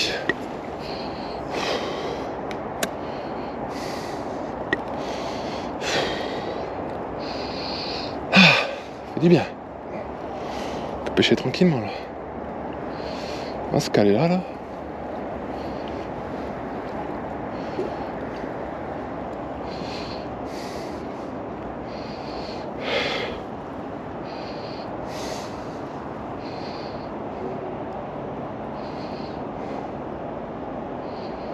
En tout cas, il n'y a toujours pas d'algues là. Il n'y a pas d'herbier. Il n'y a pas un seul herbier. De ce côté du lac, c'est pas ouf en termes d'herbier. Il y en a beaucoup plus de l'autre côté. Enfin, en tout cas là, je sais pas s'il y en a sur cette rive en face. Mais en tout cas là, c'est pas exceptionnel. Alors, il y a beaucoup d'arbres immergés, donc je pense que l'été il doit y avoir du black bass. Forcément de la perche ou du black bass. Pour le broc là, on peut pas deviner en avance. Faut venir pour vérifier, faut pêcher. On apprend. Là on aura fait du coup, je pense qu'aujourd'hui j'aurais pêché à peu près un quart du lac. Du coup, la moitié du lac partie sud, même plus. Les 2/3 de la partie sud, je pense que j'aurais fait. Ouais. Donc c'est intéressant. On se le refera ce lac petit à petit. On va essayer de l'explorer entièrement. De faire tout le tour. Je suis désolé, vous avez les yeux dans... Je suis désolé, là vous avez le soleil dans les yeux. On essaiera de se faire le tour petit à petit en plusieurs vidéos. Pourquoi pas là, au cours du mois, s'il y a une journée où il fait pas trop froid, venir pêcher l'autre côté, qui de mémoire est un petit peu plus en herbier, on va dire. Un peu plus de verdure. Allez, on va avancer encore un peu.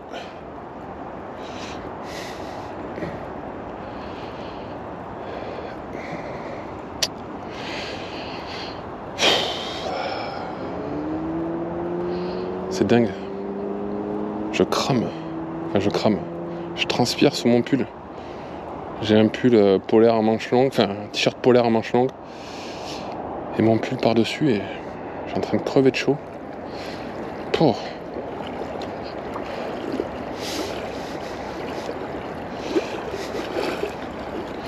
Allez. On avance.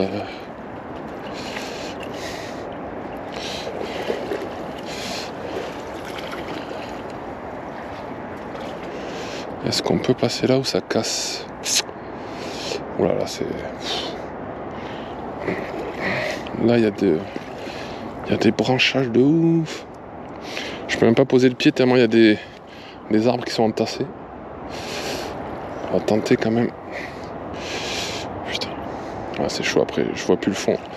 On va pêcher là, mais après, je pourrais pas avancer. On va pêcher d'ici. Parce que la bordure est quand même très prometteuse. Voilà, c'est prometteur quand même. C'est peu accessible, ça doit pas être pêché. Parce qu'on peut pas aller là-bas dans l'eau. Là, c'est des arbres... qui sont vraiment les uns sur les autres. Entassés sur 40 mètres. Donc, je peux même pas marcher au travers parce que là, je vais trouver mes waders, c'est sûr. Donc, je vais glisser, me casser la gueule dans l'eau.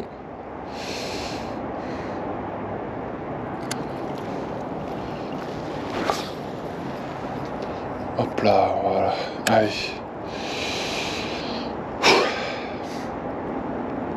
Allez, on reste concentré et on y croit. On reste concentré et on y croit. On n'est pas à l'abri de faire un gros bass aussi. Le balam à la base, c'est un leurre qui est fait pour le black bass au Japon. C'est pas un leurre destiné au brochet. Donc on n'est pas à l'abri de faire un bass de 45-50. Parce qu'il y en a ici. On va lancer là encore plus loin. Voilà, superbe. On n'est pas du tout à l'abri. Je pensais qu'on allait être plus gêné par le bruit de la rocade de la circulation. Mais ça va. Bon, franchement, forcément, on les entend. On entend. Ah ben voilà, un bon lancer et encore. Bon, allez, ça va, il est pas mal. On entend forcément, mais on n'est pas plus dérangé que ça. Franchement, c'est jouable. Ça nous gêne pas dans notre journée. Je préfère entendre le bruit des oiseaux, hein. Je ne cache pas. Et bon. En venant ici, je le savais. peux pas trop me plaindre non plus.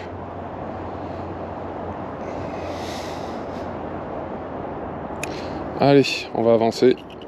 Rien ici, pourtant, franchement, le spot était joli. Je vais faire lancer, prendre un peu de risque, lancer plus proche des arbres. Je vais rester canne haute. Voilà. Je vais rester canne haute. Je vais tout doucement parce que là, je passe vraiment au-dessus d'une branche. Putain, ouais, j'ai touché un arbre. J'ai touché l'arbre, j'ai pu m'arracher. On va pas reprendre plus de risques, c'est déjà pas mal. Hop, allez, on avance. On avance.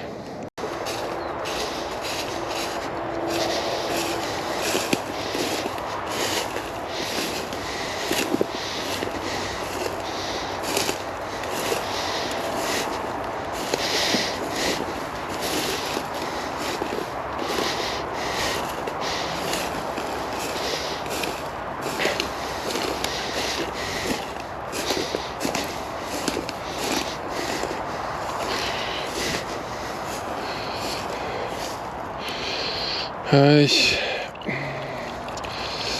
On va essayer de repêcher là. On a l'air d'avoir une petite plage. On a l'air d'avoir une petite plage. Pour, je pense, bien avancé. Avec l'eau qui a chauffé toute la journée. Ce sera peut-être un spot sympa là.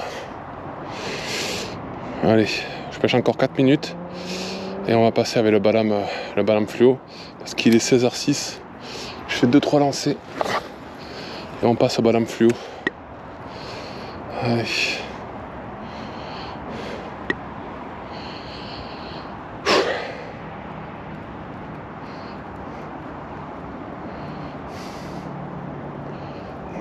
L'eau est quand même pas mal montée. Je pense que l'été c'est plus accessible.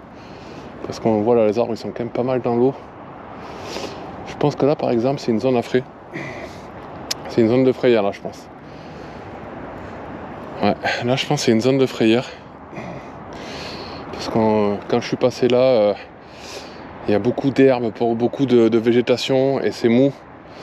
Et voilà, l'eau monte dedans. Je pense que là c'est une zone de frayère puisque les herbes sont sous l'eau. Les arbres et les herbes, donc là on est vraiment sur une spot de frayère, clairement. Et je pense que c'est un bon spot. Parce que comme ça, peu de temps avant la reproduction, les poissons ils se rapprochent quand même des frayères. Et toute l'année, il y a quand même des poissons autour normalement. Il y a des poissons qui restent sur place.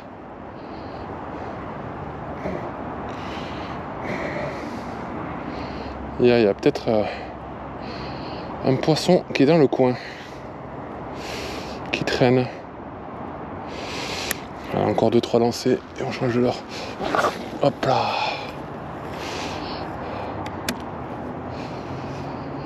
Bon, ça fait 3 heures que je lance les leurres et franchement ça va.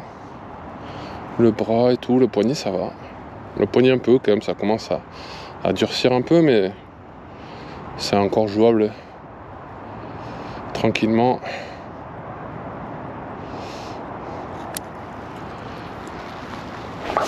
Allez. Ah, c'est le bon lancer ça.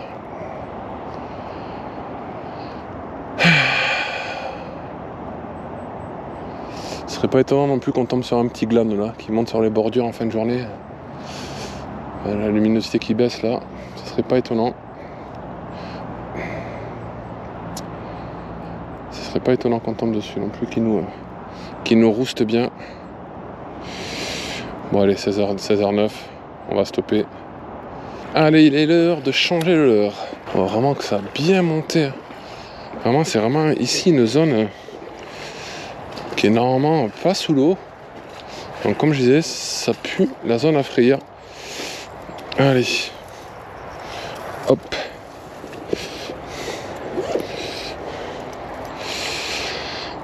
Je pense que le leurre fluo, on va le garder jusqu'à la fin de la journée.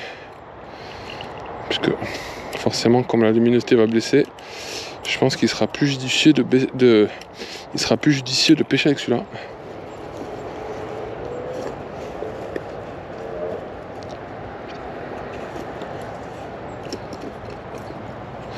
J'ai eu de la chance, j'ai réussi à les sortir sans trop me piquer dans la sacoche, sans la défoncer. Allez.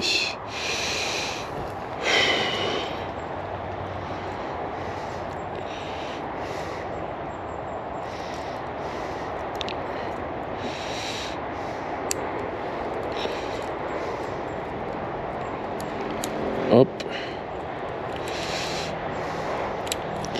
Et hop, allez, on remet ça.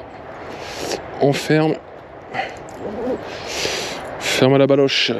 C'est parti. Allez, on passe sur le fluo, sur la fin de la journée. Allez. C'est parti. Allez, on garde de l'espoir pour cette fin de journée là. On garde de l'espoir. Qu'est-ce que va nous apporter ce leurre? Parce que j'aimerais bien le valider. Si on valide les 2 leurres sur cette session, c'est beau. Allez.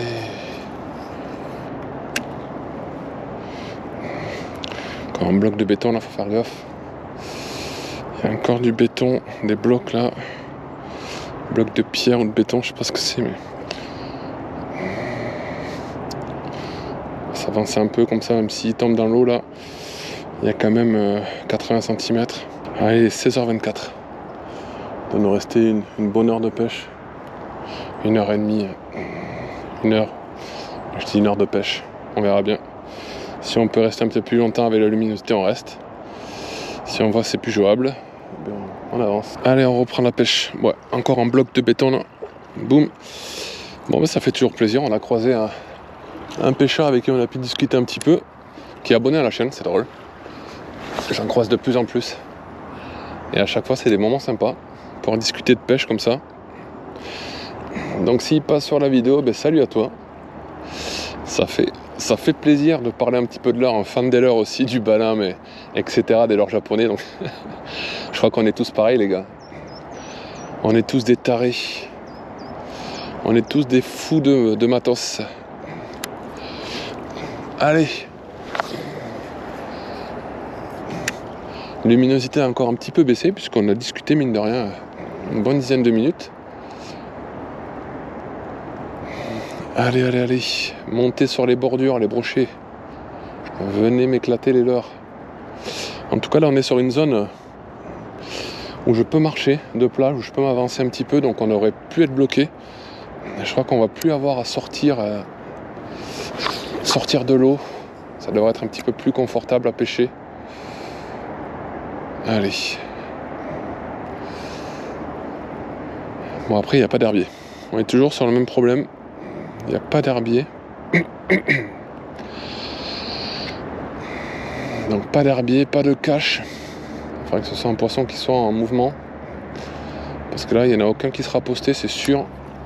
S'il n'y a rien pour se cacher et pour se mettre à l'affût pour attaquer une proie, il va pas rester au milieu d'un désert. Il est pas bête le poisson. Donc on va pêcher un peu plus au large en espérant tomber sur des herbiers, une cassure, un truc comme ça. Et je me suis rendu compte, on en discutait du coup avec l'autre pêcheur. Et bien à côté de la station essence, il y a une station essence le long de la rocade. Et juste au pied de la station essence, et bien le lac est rempli d'essence qui flotte haut. C'est dégueulasse. Donc là, la pollution, il y a de la pollution affreuse. Donc c'est abusé. Je crois que je vais faire un petit mail à la Fédé. Parce que là, c'est pas possible. En plus, comme je disais, tout à l'heure, je vais vous parler un peu de la zone qui semblait être une zone de frayère. Très très belle. Une des rares d'ailleurs, c'est la seule que j'ai vue d'ailleurs de la journée.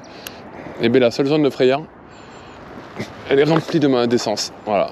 Elle est remplie d'essence, elle est polluée. Donc autant vous dire, eh ben, j'allais pas trouver un poisson là. Dégueulasse.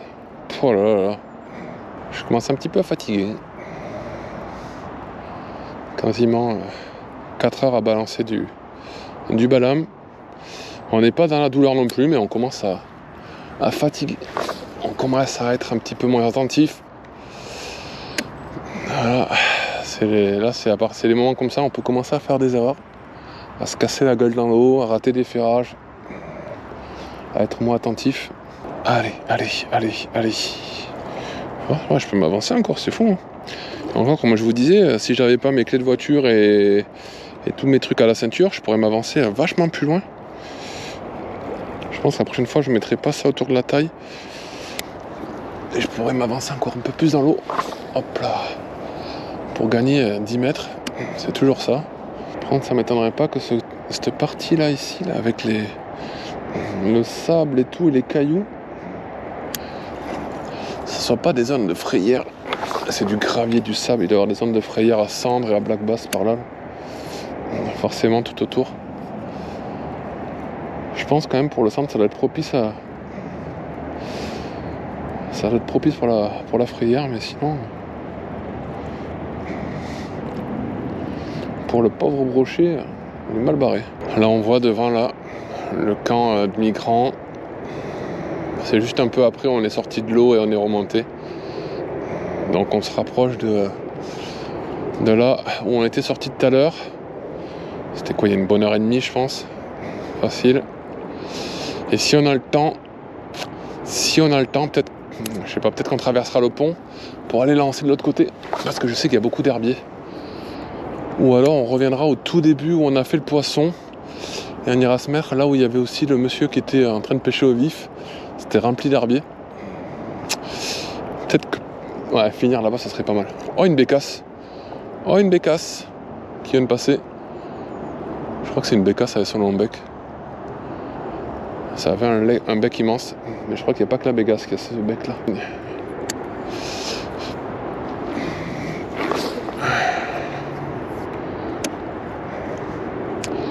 Je vous le mettrai, je me renseignerai. Quand elle était en train de voler, elle avait les ailes en forme comme une hirondelle. Bon, pas la même forme, mais elle avait les ailes avaient... C'était un peu caractéristique, donc je pourrais facilement retrouver l'oiseau.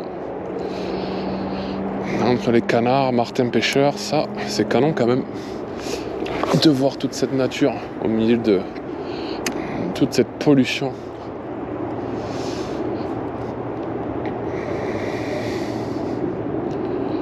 Ah, j'en reviens pas encore tout à l'heure de la pollution au gasoil, qui n'est pas un système de récupération. Il y a tout qui coule là dans le lac là. C'est honteux, putain. C'est honteux. Encore un bloc de rocher là, 30 cm sous la surface. C'est abusé. Je regardais parce que tout à l'heure j'ai lancé par là en plus. Si j'ai pas pris un impact dans mon leurre. Qu'est-ce qu'il y avait avant pour que ce soit comme ça, pour qu'il y ait ça là? Je sais pas à quoi ça servait.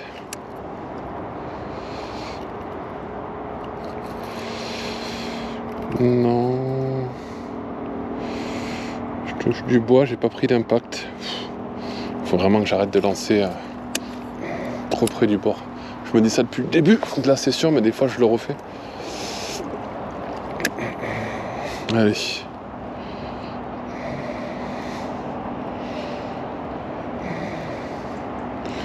Ah, il y a des blocs de fou là. Je sais pas à quoi servaient ces poteaux en béton. S'il y en a qui a une idée, qui sait pourquoi, qui connaît l'histoire. Comme si avant il y avait des bateaux amarrés là, ici. Bon, là quand même c'est la misère. Pas se mentir, c'est la misère.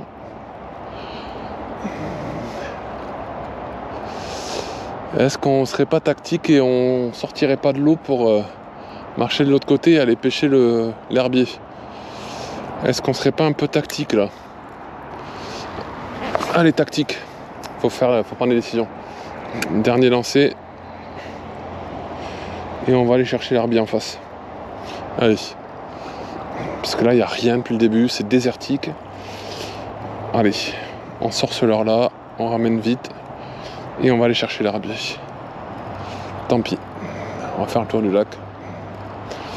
Il y a le tapis d'herbier, forcément qu'il y a d'autres brochets. Allez, faut être... Ça va prendre des décisions des fois. A de suite. On se retrouve de l'autre côté. J'ai de la marche. Allez. On a fait le tour du lac. On a retrouvé notre herbier. On a fait le poisson au tout début de session. Voilà. Donc là, avec l'heure fluo, pour la fin de session, on devrait être bien. Voilà. Parfait. Allez, on y va.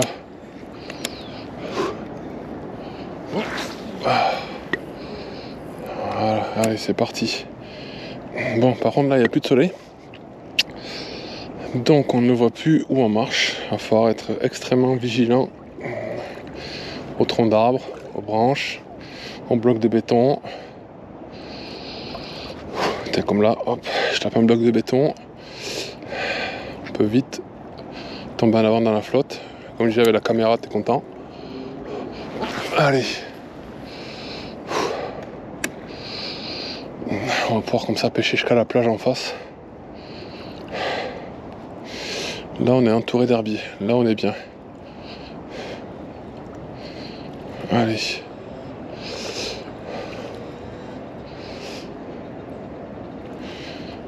Allez, allez.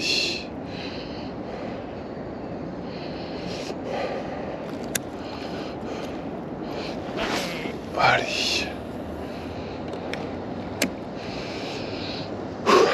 J'ai marché pendant 10-15 minutes, la marche active, à la limite de courir.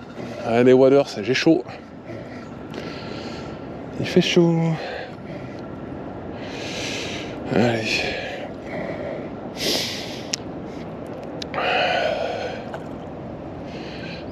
C'est le meilleur spot de toute la journée ici, donc je crois que c'était quand même judicieux de revenir ici et de ne pas perdre son temps là-bas.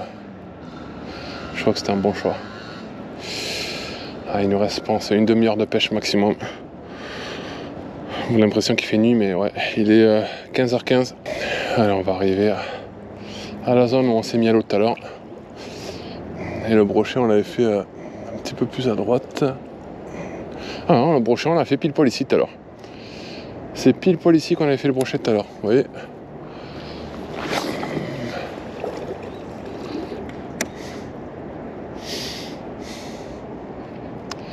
Allez, allez.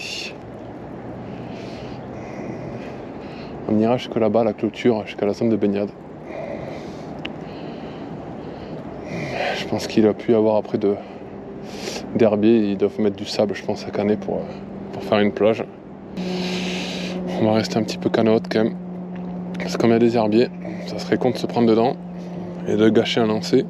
Surtout si on passe à ce moment-là devant un brochet et de le faire fuir. Là, c'est la zone où il ne faut pas déconner. Alors, on va passer jusqu'à la clôture là-bas, puis terminer. Je sais même pas pour descendre là, c'est dégueulasse. Voilà. Aïe.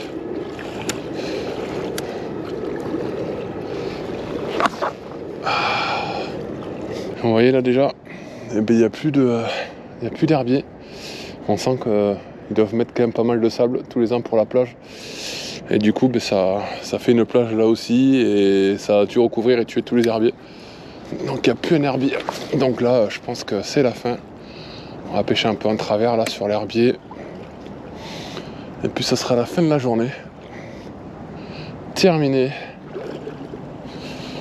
Allez. On va faire un dernier lancer. C'est le dernier lancer. Le dernier lancer là, c'est le lancer de l'espoir. Le dernier espoir. Allez. Pouah, on va dire un bon travers sur le spot de tout à l'heure là. Allez.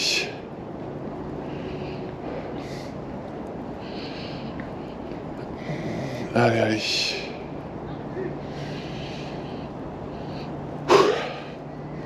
Fatigué. Je suis fatigué et je crois que les poissons sont aussi fatigués. Et voilà, c'est la fin de la journée. Il y a de jolies couleurs quand même pour cette fin de journée. Et on voit quand même que quand il y a une baisse de luminosité à cette heure, il n'y a pas à dire, il se voit quand même de loin. Avec le petit menton comme ça, qui doit être d'ailleurs UV, à vérifier. Donc, un poisson, donc en hiver, forcément, on est super content de faire un poisson en hiver, peu importe la taille. En plus, il était joli, il était bien gras, donc je suis très heureux. Je vais rentrer chez moi en paix. Par contre, on n'a pas pu savoir entre le leurre naturel ou le leurre flashy s'il y avait une réelle différence, puisqu'on a trouvé seulement un petit carré d'herbier sur lequel on a réussi à faire un poisson dès le début avec le leurre naturel, et après derrière on n'a pas pu comparer avec un environnement similaire avec d'autres plateaux d'herbier malheureusement, donc on n'aura rien fait. Même d'ailleurs le leurre naturel sur le reste n'a rien fait, aucune touche, on ne pourra pas se faire un véritable avis du coup sur les différences entre les couleurs sur le même leurre. En tout cas j'espère que la vidéo vous a plu. Je vous dis à très bientôt pour de nouvelles aventures au bord de l'eau. Salut tout le monde!